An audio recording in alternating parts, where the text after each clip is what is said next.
My friends, I want to thank you for watching this video. If you like what you see, please click the subscribe button and click the notification bell. And if you think you're already subscribed, please check to make sure YouTube hasn't unsubscribed you without your permission. It happens every day. And if you really like what you see, please consider becoming a channel member or even leaving a super thanks donation to help keep us going. I promise to answer each and every one I receive. Thank you for watching, my friends, and now, on to the video. Greetings, my friends. I am Dicta Van Doomcock, the future ruler of Earth, broadcasting from my hidden base at the center of the Earth, and I am here today to celebrate the first sign of sanity we've seen from the Walt Disney Corporation in a long, long time. The Acolyte is canceled. There will be no season 2, my friends. The power of many apparently didn't extend to many seasons.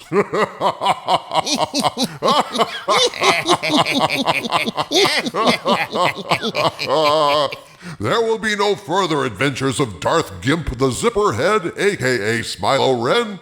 No more May, no more OSHA, no more of the nauseating perversion of canon that turned the Force into the thread and then wove it into a noose to hang Star Wars with. No more vilification of the Jedi as glorified Child Protective Services workers who snatch kids like the weirdo in Chitty Chitty Bang Bang. And hopefully no more substandard garbage from Leslie Headland and Kathleen Kennedy. This is a huge win for those who reject this lesbian space witch bullshit that KK hoped would replace what Lucas established. No more of this thread nonsense, no trying to jump through hoops to try to explain away all the canon violations of this demented crapola as to how Yoda and Mace Windu could claim no one had heard from the Sith in 1,000 years.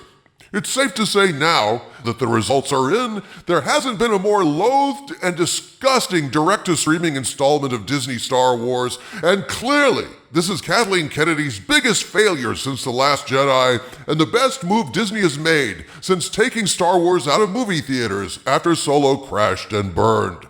Actually, you're wrong, Doomcock. KK's biggest failure was the Galactic Star Cruiser Hotel, a Disney Star Wars vacation destination that crashed and burned after only 18 months. It only had 100 cabins to fill for each 45-hour cruise, and shit. As time went on, they started having to cancel dates because they couldn't even fill 100 lousy cabins. According to my research, Doomcock, Disney lost best case $350 million on this debacle, and worst case, they lost $1 billion. At least that's what they're saying online. This was a worse failure than the Acolyte. And yet, we don't really know how much Disney spent on the Acolyte, Harvey Cthulhu. According to various rumors from various sources, this show was subjected to a staggering amount of reshoots, multiple waves of revisions, scrapbooking, fixing screw-ups.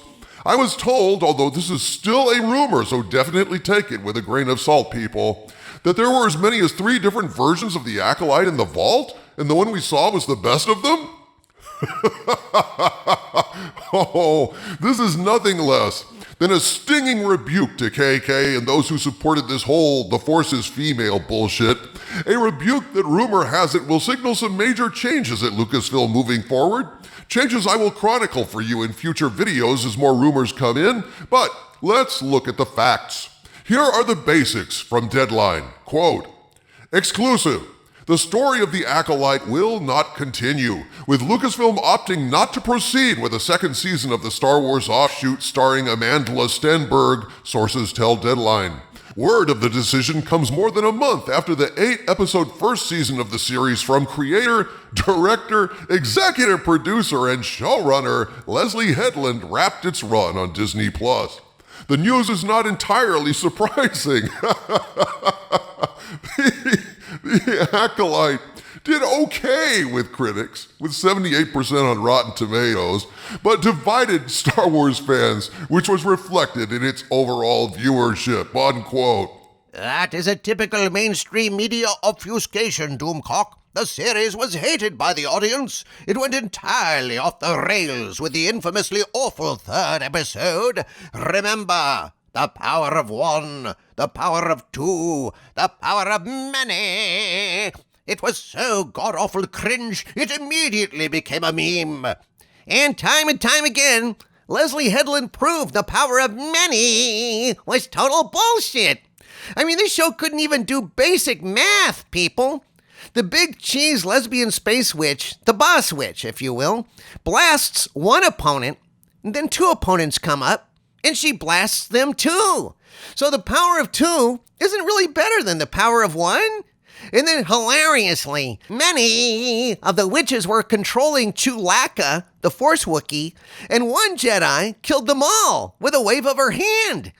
I guess the power of many is the power to fail.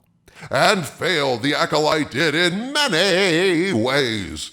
But I wonder how former assistant to Harvey Weinstein Leslie Headland is taking this cancellation, despite the best efforts of bots and social media to beg for season 2.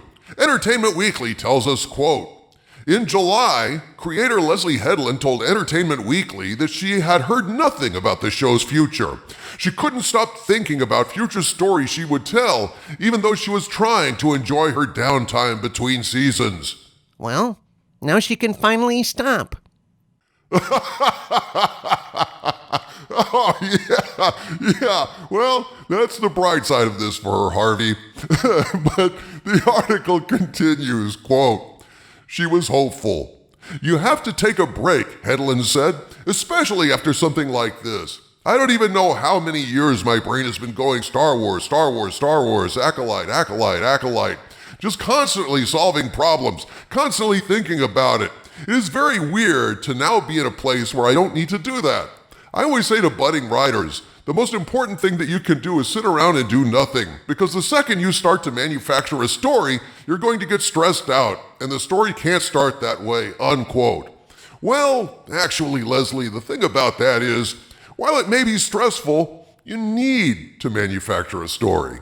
You need to put in the work to make sure a story is coherent, that it makes sense. That way, you avoid things like the power of many not making any damn sense at all. If you put enough thought into manufacturing or plotting a story, as writers say, you can avoid endless reshoots and bullshit scrapbooking because you made the story the best it can be. It starts with a strong foundation, and you can then move forward without going massively over budget because of all the changes required because you didn't think it through. Food for thought, I guess, but here's the bottom line, folks. This is the first glimmer of sanity and, yes, for-profit thinking I've seen from Disney in a long, long time. While I celebrate this as a huge win for those who hate what Star Wars has devolved into, it's also a huge win for Disney, and they should be applauded. Because now they won't be squandering money on something everyone hates, wasting investor dollars on a personal ego project for KK and Leslie Headland that everyone less woke than a speed tablet soaked in coffee despises. It's so elementary and basic, I feel embarrassed to even say it. But someone has to, for God's sake. A company can only be profitable when it is aligned with the tastes and values of its customers. And I think we can clearly see that in the case of The Acolyte, Disney Plus customers hated it. And all of us say, good riddance. From the center of the earth, this is Dictor Van Doomcock bidding you all, my friends, stay angry.